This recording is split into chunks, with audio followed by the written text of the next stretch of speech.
Welcome. My name is Jay Ponteri. I'm the director of low residency creative writing here at PNCA. Welcome to our opening night reading. Woo! Yes. Yeah. It's my honor to introduce MFA candidate Diana Oropesa, who is going to do introductions for us during this residency. Night reading. Thanks, Jay. Alejandro de Acosta is a teacher, writer, and translator in no particular order. He has translated philosophy and poetry from Spanish and French. He has also published 2 books of critical and experimental essays. His Mufa Poema publishing project freely distributes poetry and prose, most recently focusing on works in translation, as well as his newest pamphlet, Telegram. Other recent publications include poem summaries composed with Joshua Beckman and a translation of Osvaldo Lamborghini for the Últimas Poblaciones series, Trash Teatro Proletariat de Recámara, published by Ediciones Chinatown in Argentina. He has completed the 4th of 6 novels in translation by Ariel Lupino and is currently working on a collaborative translation of Caperucita by Agustina Perez. Last but not least, he is writing and rewriting a manuscript of poems and a novel. Alejandro currently lives in Gainesville, Florida.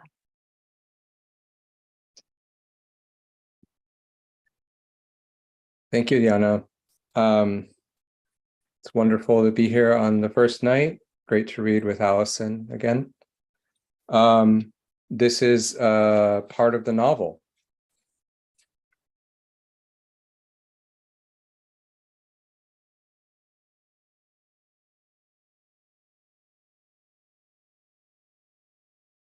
I've always been able to make out the firmament behind the blue skies. It's ever there, occluded. What's never ceased to be odd is that in that black sky, there's a black sun. It's always directly behind the one that shines. When I go somewhere new, I have to look at the sky for a while and tune back in to the great black beyond, behind the sky and sun.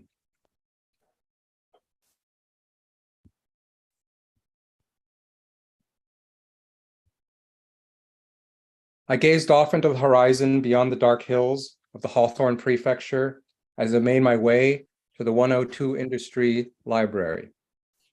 It would be a few days before we met the primes and the meetings began. Industries depend on meetings, but there are several kinds of meetings. They will tell you that societies run on work or energy or belief, but only the last is true, and not in the sense that they think. Societies run on meetings, and meetings can focus belief. They can also distort it or take it away. In your language, you'd call me a student or disciple, but all I knew back then is that I had to go to meetings. I was wrong, of course, but I was also naive, not because of youth. I've always been old and young at the same time, and that has governed my capacity for belief. I couldn't remember how I had arrived at the industry. I had dim memories of a long car ride through flat fields of grain, and then more and more hills. As far as the others staying there, I figured we'd get to know each other in due time. I did pass some funny-looking characters as I walked across the long flat field between buildings. A slight man wearing a pink and orange tunic with a high-pitched voice, singing some kind of Tiny Tim song. A short butch wearing a leather jacket over her naked torso, the inside of each breast peeking out from behind the zipper. A tall, skinny man dressed like some kind of soldier, all black with the helicopter boots, a look of utter peace in his eyes. And of course, the flatterer, the chatterer, the rustic, the complacent man, the reckless cynic, the loquacious man, the newsmonger, and there off to the side, the unscrupulous man speaking with the penurious man, the gross man, the officious man. No one spoke to the stupid man, but there he was in a corner. The surly man sought someone to fight. the superstitious man, the grumbler, all given away in their physiognomies. More and more I had started to notice the tattoos. Many were garish animals, dragons, or snakes. There were also words in a Gothic script, like Skoptsi or Agartha, and eyes. Eyes where eyes should not be, on hands, elbows, the back of the neck. Too many tattoos. There was also a small pack of dogs playfully running in circles. But my priority was checking out the library. I was not disappointed. I'd never been in one like this. I wanted first to find a facsimile of Sèvres Daily. On the way there, I was distracted by a book of poetry supposedly written by a computer program. I paged through and read. Awareness is like consciousness. Soul is like spirit, but soft is not like hard, and weak is not like strong. A mechanic can be both soft and hard. A stewardess can be both weak and strong. This is called philosophy or a worldview. They all pretended to be different, but they were really the same poem. A hot and torrid bloom, which fans wise flames and begs to be, redeemed by forces black and strong, will now oppose my naked will and force me into regions of despair. Enough! I dropped it and jogged over to the French books. Daily. Those emblems had a way of engraving themselves into your soul. They healed from the strain of the computer poems. En tout lieu, je te suis. Soleil ne le puis. De mort à vie. Entre tout un parfait. I wanted to figure out if Seb was talking about a woman or an idea. Daily, l'idée, or both. I had written Giacomo a few weeks back to tell him I was off to the Hawthorne Prefecture to stay at the 102 Industry, and he had responded excitedly, telling me he would meet me there as he was dropping off his friend, Star. How could it be? That skinny, short, and pale Giacomo was friends with the girl he was introducing me to, for Star was not pale, but olive-skinned, though all the skin that was there to see was that of her long hands and oval face. The regularity of her features suggested that Star must have been of a noble race. She was a head shorter than me, and her very straight auburn hair parted in the middle, a severe part that guided my gaze down to the milder regions of her big dark eyes and wide, slightly toothy smile. Statuesque. The day I met her, she was wearing the only garment I ever saw her wear, a thin black wool bodysuit that nestled on her curves and folded over at her neck. Did Star have more than one of these bodysuits? More importantly, how did she get it on or off? Did she step in through the neck? And why did this feel like some sort of metaphor? Giacomo always seemed sickly, except in his live duels with the distorted lute. But his friend Star radiated a quiet energy in her fine, regular form, as though one day she would make music too, and it would be entirely beyond the carnival. I repeat, industries depend on meetings, but there are several kinds of meetings. They will tell you that societies run on work or energy or belief, but only the last is true and not in the sense that they think. Societies run on industries, and industries are made of meetings, and meetings can focus belief. They can also distort it or take it away. I wandered from meeting to meeting listening to Prime's lecture. At some point, I would have to choose one recurring meeting to attend every day for hours a day. I heard lectures on all sorts of things: the destruction of the ancient African continent and the underwater archaeology of the deeps of the Saharan Sea, a possible cure for Crohn's disease involving fecal transplants, the holographic universe and Joseph Beuys, and so on. There was a lot of calling for. The primes wouldn't say, "I'm calling for," but refer to their lecture as though it were a person, saying, "This lecture calls for," or refer to the theory posited in the lecture itself, calling for. Calling for what? Always for change. The primes all seem to want change. It would have been interesting to find a prime in favor of stasis, or an Eleatic prime who denied change. But Eleatics were philosophers, and philosophy had been dead for hundreds of years, when the last teacher could find no more students, and the lone students continued their studies, mired in confusion, more and more dissolute, until their writings were incoherent even to themselves. I had stumbled upon this hypothesis in a book in some library somewhere. I was most interested in a lecture on psychonautics. The prime, a strange-looking little troll of a man, began with a long disquisition on the difficulties of studying psychonautics. He seemed to be trying to discourage people from continuing to meet with him. This made me want to go to his meetings. He said we had to read a certain book, a key work of psychonautics called Zettel, the same title used by a great author of the southern regions of the Spanish Empire, I recalled. And who wrote the first Zettel, I wondered. I spent weeks trying to read Zettel in the library. There was an orange couch where I would lie on my back and read. The edition was bilingual, German and English. I didn't know German. Did I really know English? But my eyes would drift to the verso and rest on a phrase. All it took was one identical word to hook the gaze. Sind die Rose rot im Finstern? Man kann an die Rose im Finstern als rot denken. The work was composed of discontinuous remarks by someone who barely seemed to believe in the possibility of psychonautic phenomena. Dass man sich etwas denken kann, sagt nicht, dass es Sinn hat, es zu sagen. And yet the remarks seemed to present a series of strange or impossible situations that perhaps suggested previous psychonautic experiences. Because I had yet to experience any of these phenomena, I barely understood what I was reading, and often I would fall asleep there on the couch. I would dream of dark-haired women with white shoulders who turned away and echoing empty buildings. I worried about nightmares, but sleep in the library was always sweet and peaceful. And at the next meeting, I could more or less follow the conversation. Star came to the meetings and would sit across from me. I saw her wide eyes move from speaker to speaker, but she never said anything. Once in a while, she would look down and gently shake her head, as if saying, no, to herself. How do you know, said the Prime one day, that I have any thoughts at all? How do you know that I'm thinking about what I say before I say it? Or have I called for something like some people around here like to do, approving snickers here and there in the room? How do you know I'm thinking about what I'm calling for? Again, funny voice, more snickering. Well, I hazarded, it just seems that if you were talking, you must be doing some sort of thinking. Psychonautics says otherwise. He was looking right at me with his bright, beady eyes. What if I unscrewed the top of my head?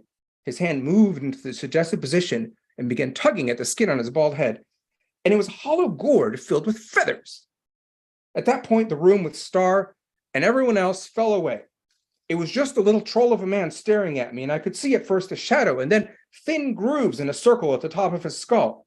I was paralyzed, fascinated, or afraid. Psychonautics. He finished removing the top of his skull, and with his other hand began pulling out handfuls of downy white feathers. He tossed them into the air above him. His eyes were still bright, but now they gave off a more robotic impression. Psychonautics. I was so drawn into this hallucination that I had no memory of Star's reaction. Had she been shaking her head? I wasn't sure psychonautics was for me. I needed to do something else to distract myself from the intensity of psychonautics meetings. I decided to pretend I was interested in politics. People interested in politics were always going to a different sort of meeting that took place at night or on weekends. Most of the primes were political, but in a fake, astray way. But not the psychonautics prime, who argued that psychonautics had nothing to do with politics and that true psychonautics maybe consisted in an alternative to politics. Did this mean in the nights and weekends the psychonautics prime was conducting a different sort of meeting? And if so, what was the difference between day and night psychonautics? In any case, it was better to keep my interest in psychonautics to myself at political meetings. One night I was at a political meeting where the nominal topic was agreeing on what was to be called for at a demonstration the next day. There was a woman there who loved slogans. She said, we need to have great slogans. I love slogans. My child is named Slogan. I picked the name because you can't tell if Slogan is a boy or girl or something else. Someone said, but what if Slogan grows up to love slogans as much as you and then comes to a meeting like this one and proposes a slogan? Won't that be Slogan's slogan?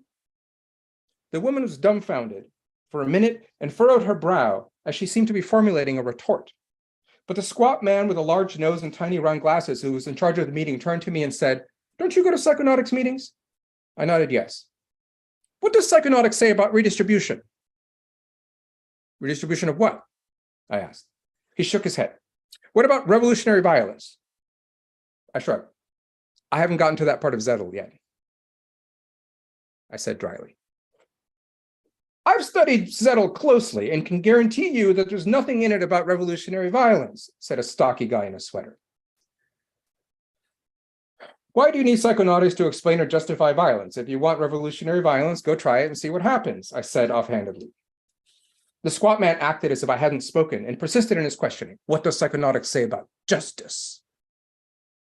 I wanted to say that the God is above your justice, but I had finally learned to keep my mouth shut at political meetings. I was back in the library reading books about warfare, but these books have been written in the past, the time of evil politic and the carnival music, before the list music began to spread. Plans for wars that had never taken place or were yet to take place, but not in the way they were talked about in those days. For war consisteth not in battle only, or the act of fighting, but an attractive time wherein the will to contend by battle is sufficiently known, and therefore the notion of time is to be considered in the nature of war as it is in the nature of weather. For as the nature of foul weather lieth not in a shower or two of rain, but in an inclination thereto of many days together, so the nature of war consisteth not in actual fighting, but in the known disposition thereto. During all the time there is no assurance to the contrary. Who had gathered this obscure shelf of speculative military tomes? I had in my hand a hardcover old enough to have a pleasant smell, not musty, of weathered paper. The paper was thick and somewhat darker than it must have been at first. I skimmed chapter titles: Cyborg Soldiers, Chem Sex, Emotional Plague. I only understood the first and ended up reading Millie Psy Cops, a chapter on the use of psychedelics in warfare. Take LSD, the writer proposed, its effects being more or less equivalent to a psychotic episode. Subjecting a population to it would make combat almost entirely unnecessary, if anything, a quick cleanup operation, with options for a permanently subdued populace. But how to dose an entire city, for example? The writer first considered using LSD clouds sprayed down from crop dusting plains, but immediately rejected the idea as unlikely to deliver a sufficiently strong dose, even on a still day. The next idea discussed was dosing the city's water supply. This passage had been underlined. The letters LSD were circled every time they appeared, and someone had written in the same pen used to underline another kind every time LSD appeared. Another kind, another kind, another kind. I must have spaced out there imagining acid on tap and was surprised by a tap on my shoulder. It was Star. I looked down at her dark pink scalp where the hair part revealed it. The smell of musk faintly drifted off her forehead or neck. She asked in a library-appropriate whisper, "Where are the Spanish books?" "Depends on what book you're looking for." "Don Quixote," she smiled.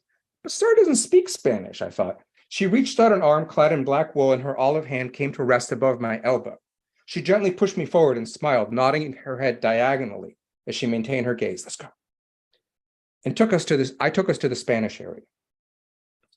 On the way, we passed the bookcase containing the writers of the Viceroyalty of the River Plate. A few thin spines stood out, and the same name on them all, Lupino. Who was Lupino? I had a feeling I need to remember the name, so I wrote it down. But then I looked at the spines and automatically wrote down every title. Some were translated and some were not. Civilización y barbarie en la banda oriental. La novela topológica. Teatro polaco. La secta. Caja X. La Cosa y la Máquina, Polish theater, topological novel, The Sect, The Thing in the Machine, and then Star gently tugged at my elbow and we were on our way. But I made sure the notebook was tucked deep in my pocket so I wouldn't lose it. I had a feeling I'd need to remember the name Lupino. At this industry, the library's Spanish copy of El Ingenioso Hidalgo was in 2 golden hardcovers, one for each volume. I looked at volume 2 and thought of the scene where Alonso Quijano meets someone who's read volume 1. But then Star grabbed volume 1 again and said, "Let's go," this time not looking at me. I thought I had seen a liquid glint at the corner of her mouth quickly disappear behind her tongue. We scampered to the checkout and were on our way across the darkened square. Back in my cramped room, Star sat on my bed and did open her compact leather satchel. Out of the satchel came a fairly large crystal bowl. She sat the bowl on her lap and looked at me. "Read it to me." I opened up the great novel and began. The musk smell was a little stronger as it gathered in the small space. Somewhere around "Je no sé la fantasía," I heard Star slowly breathe out, and out of the corner of my eye did see her lean forward, head over bowl. "Okay?" I asked, and "Okay," she whispered back in plain tongue. "Todo aquello que leía en los libros, así de encantamientos como dependencias, batallas, desafíos, heridas, requiebros, amores, tormentas y disparates imposibles." I noticed Star again. A rivulet of saliva was drooling down from her mouth into the crystal bowl. I stopped reading and looked over at her. She seemed relaxed, but I wondered if she was about to vomit. Noticing my noticing, she barely moved. The rivulet stopped for a second. Not raising her head in that second, she whispered, "Read." I read, y asentósele de tal modo en la imaginación que era verdad toda aquella máquina de aquellas soñadas invenciones que leía que I could hear her breathing. No, I could feel her breathing. The air in the room was still. Was it warming up or cooling down? My skin somehow on alert. The pores on the hairs alerted to para él no había otra historia más cierta en el mundo. I saw. Did I see? I thought I saw. I remember seeing a silvery stream, liquid moonlight, a new and most sacred body fluid, slowly, delicately flowing from her lips, her breath even, her posture deliberate but elegant, resting as if ready, prepared even for the next second, yet resting in the cradle of this one, her very marrow then, or her other blood, the lymph, or chyle, the brain's narrow basket, the thin halo of her nerves, her very nervous system. I understood that I had to keep reading, and I let the great novel guide me, guide us. Time seemed to slow down. I read mechanically, listening to my own voice. I felt that Star was beginning to levitate, her mouth still over the bowl, the holy fluid still gently pouring from her. It was ether as liquid, was ectoplasm, I thought with one mind as I read with another. Was it an hour that passed that way? Or 24, 48? I did feel hunger, did feel thirst. Was she squatting next to me or hovering in my peripheral field? Thank you. I have to go now. It's not safe for me here. In the long run, it won't be safe for you either. But they will start with the women. Get what you can here before they get to the men. I wanted to tell her about the eunuchs, that maybe some men had started on their own. But the look she was giving me stopped me from speaking. She stood on her tiptoes and brought my face to hers, placing her left cheek on my right. I could hear her breathing. She sniffed the area around my ear slowly a few times, as if seeking out a particular odor. I have a secret name. I want you to know it, she whispered. With her mouth so close to my ear, her voice was electric. I didn't move. We breathed together. A final whisper came. Ocarina. Then she slowly pushed me away, holding the gaze, and finally turned and walked away, but not before handing me a small envelope. That's it. Thank you for listening.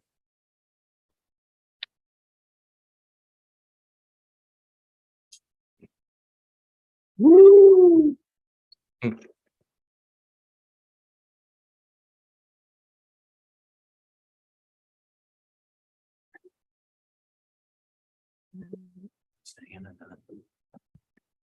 Next, we have Alison C. Rollins. Alison C. Rollins, born and raised in St. Louis City, is a 2019 National Endowment for the Arts Literature Fellow. Her work has appeared or is forthcoming in American Poetry Review, Iowa Review, New England Review, the New York Times Magazine, and elsewhere. A Cave Canem and Callaloo Fellow, she is a 2016 recipient of the Poetry Foundation's Ruth Lilly and Dorothy Sargent Rosenberg Fellowship. In 2018, she was the recipient of a Rana Jaffe Writers Award, and in 2020, the winner of a Pushcart Prize. She holds a Master's of Library and Information Science from the University of Illinois Urbana-Champaign and has held faculty as well as librarian appointments at various institutions, including the School of the Art Institute of Chicago and Colorado College.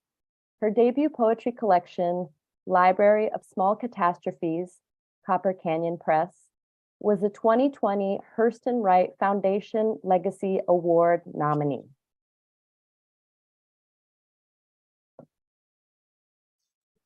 Awesome. Thank you so much for reading my bio, and thank you also to Alejandro.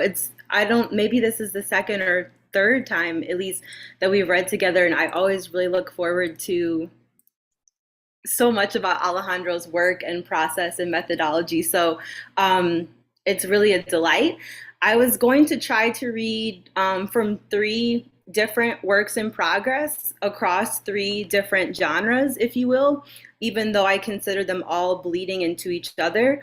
So the first pieces I was going to read are in poetry, and then moving into a work that I consider fiction, theater, lyric, all of the things, basically, everything bagel. And then maybe the beginning of a work, a recently published nonfiction essay.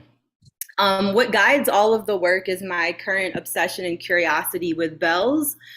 Because bells as a musical instrument are an idiophone, meaning they produce sound through the actual vibration of themselves. So bells are either struck with an external force that creates a sound that we're familiar with, so an external force being present, or bells have an internal clapper, and that clapper resonating against the side of the bell produces the sound.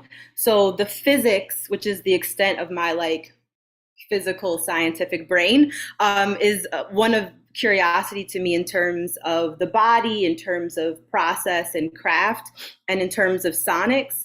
And so the three poems I'll read from are thinking about fugitivity, what it means for enslaved persons to go into hiding or to try to escape to secure some type of freedom via transporting the self in an enclosure or a secreted space. I'm thinking a lot about what it means to produce sound from my body or produce a sound that is a result of forces being enacted or impacting my own body. I'm also thinking a lot about performance, or what sounds are expected to emit or come from my body, and what sounds my body actually produces, and how those things are sometimes in conjunction or in tension with one another. So I'm going to screen share for the first three pieces. The pieces are very much in conversation and relationship to this archival image that I discovered from the 19th century. And it's an illustration or a depiction of a woman who, as punishment, is being subjected to wearing this instrument of torture, which has horns. It has an enclosure around the neck and the waist. And then on the very top are these three columns or layers of bells. And it would obviously make music or sound while in movement. And this was in relationship to her attempt to run away.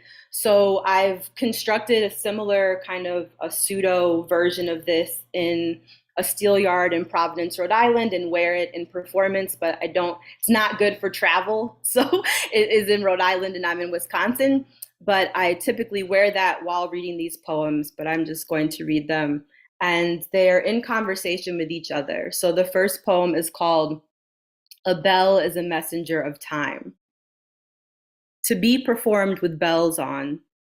All reading is performance. All performance is reading. The next heavy load is lightheaded. The single sound everywhere at once. Black bell, have you any cool? May all enemies be this ridiculous. You put a face to the name of my noise. The sum of a shadow, invisible to whom? Can't you hear me comin'? A pyramid of bells singing from between my ears. That's why when you speak of me, my ears ring. Ring with the melody of 1,000 tambourines. To get ahead of myself, I got freedom off my chest. I'm a woman in the company of bells. Am I their company? Are they mine? No one seems to have a handle on the hex, aside from the tattletale town crier. You looked at me the wrong way. I was moved, surrounded on all sides by bells, barnacle bells, irremovable attachments. Even when I ghost you, you still hear me fixin' to arrive, a jingle of labor from on high. The sound does a toll on the body. The crops respond well to sound waves. You hear the river before you see it. Ever-present eavesdropper, a bell is a messenger of time. Don't kill the messenger, make a killing with the message. Forgive me not, the bells run interference, ring and remove. The bells placed head over heels, the mind left in the dark, in the thicket where all the clocks have stopped. When all the clocks stopped, I laid my burden down, hearing the last sense to escape the body.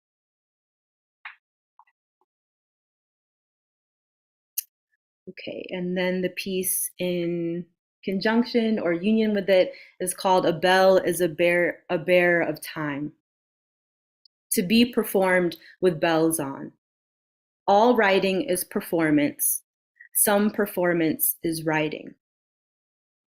I am a product of my time. Time is a body that resembles a sound without a scale. Forever, foreclosed, fortitude. In heaven, the dinner bell rings as elegy. The porch light stars turn on their mothering moths.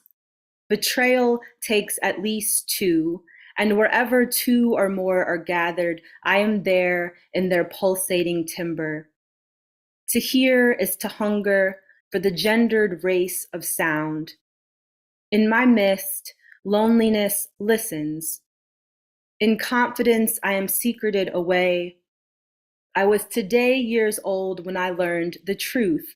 A dumbstruck bell is an idiophone.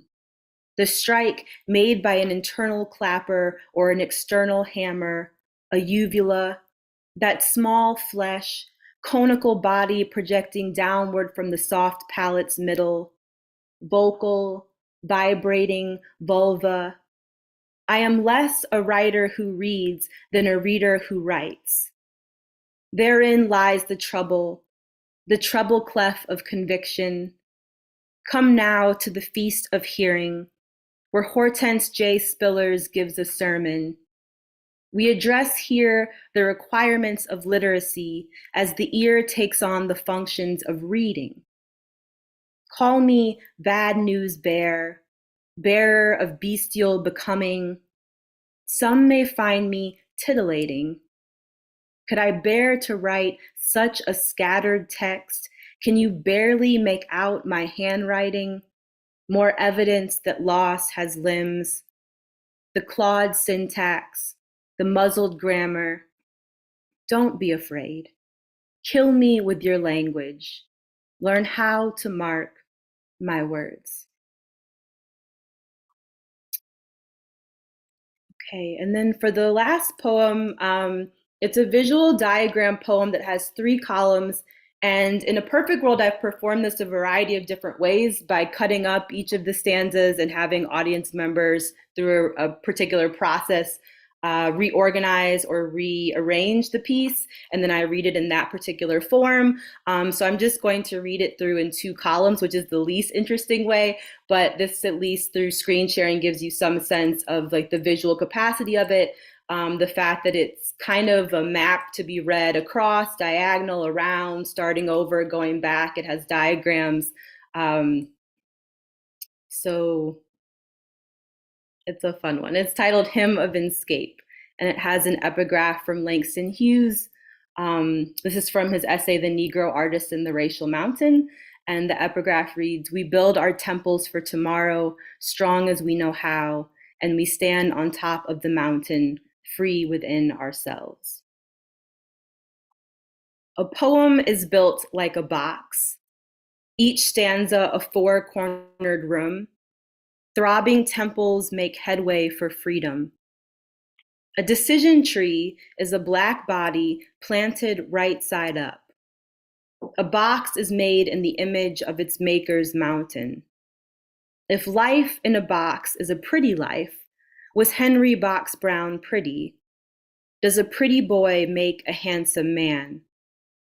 Brick by brick, box by box, we construct the architecture of tomorrow from today. Past is just blue's blueprint. Implanted in the breast of every man is a stolen chest. In the chambers of man's heart is a hum. I first heard Monica Yoon read her poem Details of the Rice Chest in Sewanee, Tennessee. The poem contains the line, "I made X inscrutable. I put X into the box. Readers love a reveal. A pop goes the weasel. Liberation is both a closing and an opening. The concave black body, an argument turned inward.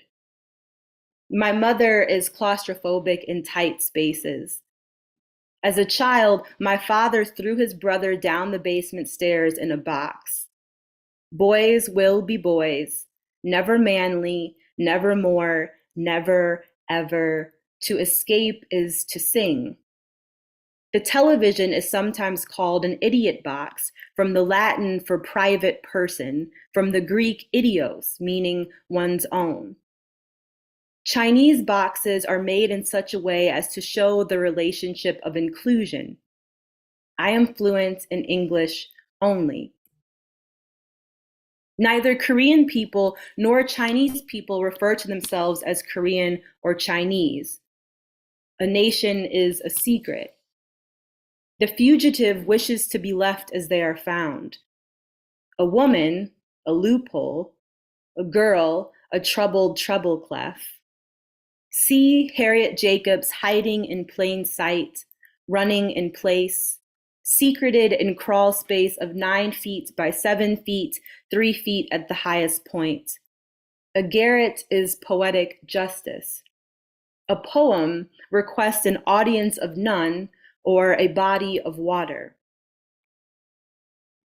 If you look closely, each of our navels is a keyhole. Can you believe we made it out alive, expressly? There is a science to the magic trick of mind games, to how my boxy brain got tired of spinning in circles. How much can you handle before you retreat from mistreatment? Melodic blood flow lets loose from the flesh, that thick, clammy cord. Logic is to illogic, as speech is to song. In linguistics, box diagrams, usually called cubes, Chinese box diagrams, or block diagrams, make use of a shape in their area construction, or area in their construction. A tree can be made from a sentence by means of a diagram. A light-headed box is empty. With a heavy heart, a hard head makes a soft behind. Malcolm X was imprisoned in a box of metal, not mental bars. Instructions are included for folding cardboard or nailing wooden slats into the shape of a home away from home. Airy, dark, treasured. Once upon a time, I was alone, but not lonely. In life in a box is a pretty life. Dawn Lundy Martin poses the question, where is my house? Within the context of poetry.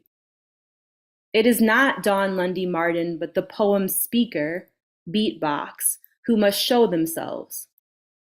What to know of the body's refusal to open, of its hidden cave? There is an upside to being a bottom. Unfettered, we bond through bondage.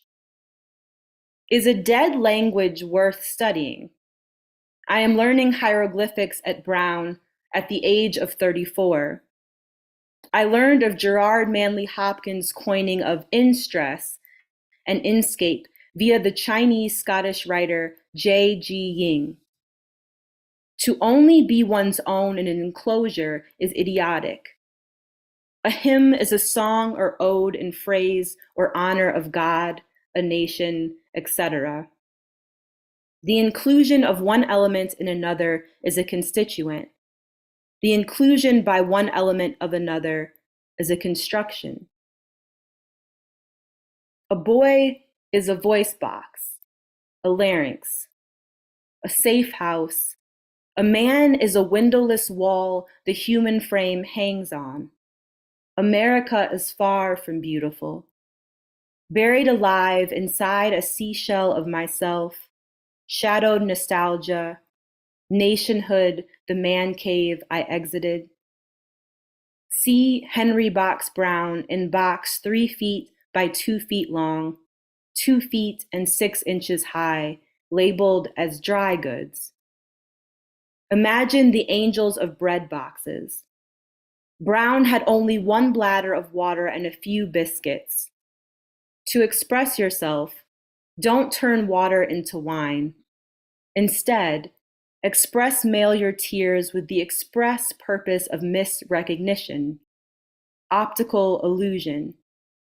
Androgynous mind's eye, I'm going back to the end, to the womb of a place where it all began. A poem's lyric is its palace for the people, its lyric a temple of thanksgiving. I lift my vows in praise. For how long can you mishandle the situation of a body before it up and disappears? Okay, so those are those. And then I wanted to read next from a manuscript I'm working on called The Red Curator.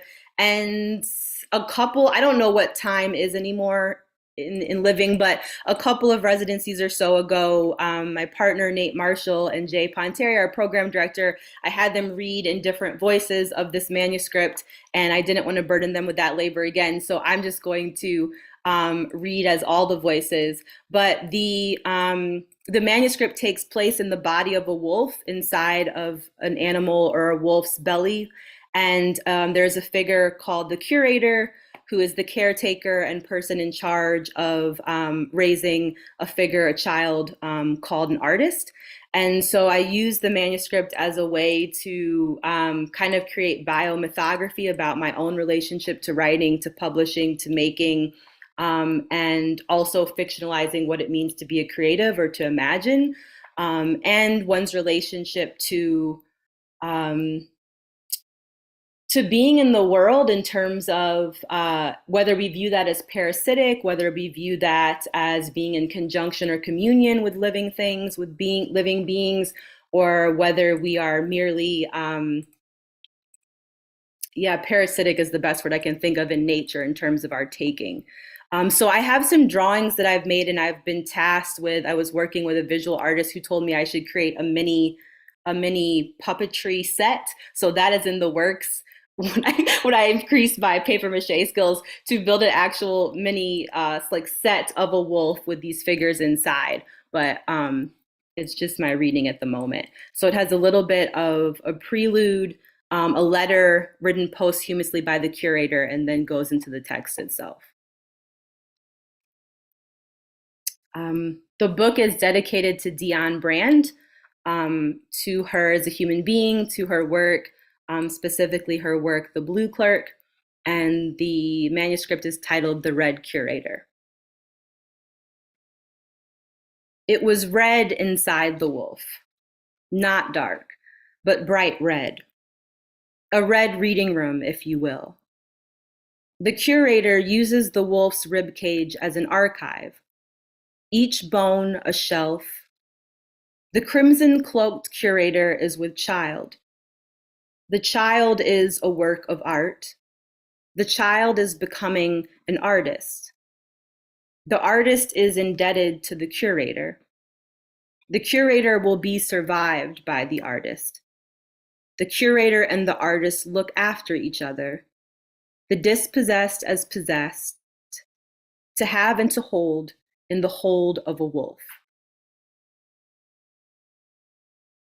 When I was living, I was a writer, the worst kind, a failed poet turned novelist, a failed novelist turned memoirist. I took solace in the fact that no one could debate my truth, despite perhaps finding my craft lacking. While living, I never had enough time to write, but now that I am dead, I have eternity, or rather, the luxury of starting at the beginning. Long, long ago, there was a tipping point, a reality that I could not afford to have a child. This realization rattled me to the core, the same skeletal frame now being picked at by writerly wrigglers, the cleverest colleagues. Poverty in life is cruel. Poverty of the mind is pitiful, but poverty in death is impossible. I have decided I will write from my unmarked grave. The soil finds me a failure. The worms find my face unreadable. Sincerely, the curator. I grew up in a blue house with a secret garden. While gardening, my mother would often say, on a bright note, at least your father is a provider. Our house was in fact not bright, but a very dark shade of blue. My father's provisions fell short. Our sunflowers blossomed shadows. Inside the deep blue house was my mother, father, and me. On second thought, my first thought was always my third. I thought only in multiples of 3. This is how one forms a family. This is how one provides. We never went hungry. My mother, sure enough, got food on the table, but there was absolutely no joy in it. She described herself as a nutrition Nazi. Every night she served boiled chicken, canned spinach, and Harvard beets. Using a beautiful knife with a mother-of-pearl handle, she sliced strips of flavorless protein and placed them onto my plate. There was no pleasure to be had in these gestures. In her eyes, food was merely fuel. She encouraged me to focus on my studies, to become a doctor, lawyer, engineer, or accountant. We eventually reached a middle ground. As a kind of compromise, I masqueraded as a type of mathematician. I was fascinated most by the sum of a sudden. In reference to me, my mother was always pointing and saying, all of a sudden, to the point that I determined I would no longer be all of a sudden, but some of a sudden. My father was so frequently away for work that I saw him only twice, maybe 3 times my entire life. My father's photos provide an absence. I have no pictures of us together. As a child, my mother read me picture books about difficult, or in other words, adult topics. In these types of books, animals often stood in for people. I hated this deception until I learned that people could in fact be animals, especially grown-ups. I don't remember when I first learned that books come from trees, but I quickly put 2 and 2 together and realized that a page is just a leaf. In the same way that time will tell, a trunk will talk. When a book drops, all the leaves fall from the tree. Father is a paperback and mother is a hardcover. I've always disliked the prefix D, or rather dis. As a rule of thumb, anytime I see a D in front of an I, it strikes me as dishonest. What makes my head hurt most is the difference between the sound of D and die. Divorce starts with a D sound, but is spelled with a D and I. Our house divided, the word divorce sounded definite. On my 5th birthday, I was informed by my grandfather that discharge can be honorable or dishonorable. What the fuck was both a statement and a question depending on how my grandfather was using it. In school, they explained an exclamatory versus interrogative sentence. On school nights, my grandfather liked to play games with his friends. When he asked me to bring him the die, I thought he meant die, and retrieved my grandmother's food coloring from the kitchen. I would argue that all sentences are yes or no questions. I am willing to die on that hill. Around 11 or 12, maybe 13 years old, I discovered my father's diary. I was crushed to find that it was written in a set of symbols, some type of indecipherable code. To no avail, I leafed through the hundreds of pages looking for anything recognizable, selfishly searching for any mention of myself. I understood nothing. Because each entry was numbered, I could tell that some pages were missing. Torn edges further suggested that certain things had been ripped out. To this day, I still wonder what can be found on those cryptic pages. What I have left of my father is lost on me. My mother began to see a musician who would play music and smoke cigarettes from a red box. The square cubes of ice in her liquor glass clinked like laughter in the mouths of amber-toned children. The musician would sit in a green velvet chair beneath a portrait of my mother and father. I watched the musician's hardened fingertips strum as they sang. I traced the sounds like the howls of a wolf to my mother's pulsing hand, her nails trembling on the open skin of her dress's collar. Only then have I ever seen the full moons of my mother's eyes dance. From behind a cloud of smoke, the musician gave me language for the drumming in my chest, the improvised syncopation of my mind. The musician introduced me to music as poetry. One day, my mother caught me pretending to smoke a candy cigarette and playing an invisible air trumpet. After that, she stopped seeing the musician. I would never see them again. I used to think that life is like a book. You turn page after page until the end. I know now there is no ending. When she died, my grandmother was the most and least important person to me, like one's relationship to air. She was the only person I know who knew how to listen. Her passing was sudden, which some considered a good death and others a bad one. A sound escapes me when I try to describe my grandmother. Long story short, she had wings for arms. Her branches contain not leaves but feathers. Her remains are buried in the sky. As above, so below. There's that sound again. The silence resounds. I hear it. I don't know if it's in my ears or my mind. I had imagined that when I died, I would be reunited with the dead. This was a real expectation that I found to be untrue. I entered death alone and was shown to a wood table. The air smelled of ginger, garlic, and salt water. No, the scent had citrus notes like fresh lemons with a hint of mint or rosemary. Wait, there was also a trace of vinegar that I'm just now remembering. What I'm trying to say is that I'm sniffing my way around this piece of furniture. I'm afraid I haven't seen any of the departed. I found that the table serves well as a makeshift desk. I am using my nose as a writing instrument. There had to be 3 of us. That's not true, but it is real. To make it real, there had to be at least 3. The curator, myself, the artist, a child, and the wolf. You may wonder how I came to be with child. A child starts as a curiosity. Once upon a time, my curiosity was sparked when I met a devil in a blues club. The lighting was off, and so I should have known my judgment would be dimmed. The devil was very touching. Their skin had a blue tint, and their callous lips curled like a musician I once knew.